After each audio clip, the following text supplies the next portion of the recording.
Are we God's image? It says in Genesis 1:26 and 27 that God created man in their image and likeness. Male and female were created.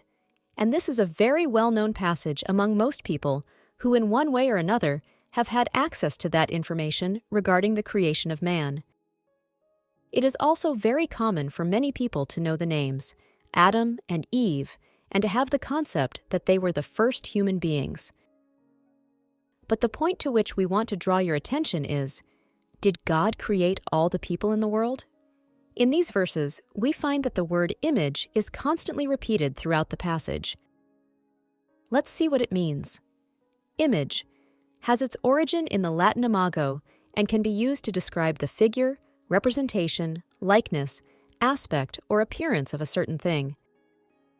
So then, based on this definition, we find that the final result of the creation, male and female, is derived from the fact that God is two, and being that the image is a projection of the original, we can deduce that God is constituted of a male and a female. We have another compelling evidence in which, with clarity, we can appreciate that God has a wife.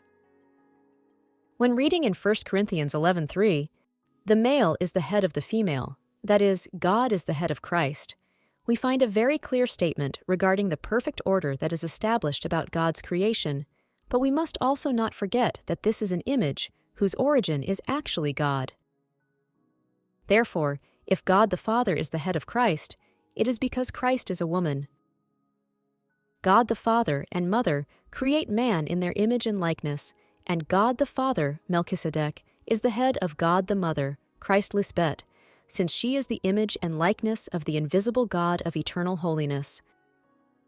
That is why she is, in turn, our head, the head of her spiritual children with God the Father, because without the faith of MelquisedecLisbet, her certainty that she is the wife of God the Father and also our Heavenly Mother, it is impossible to please God the Father Melquisedec or have his protection as co-heirs with Christ. Amen.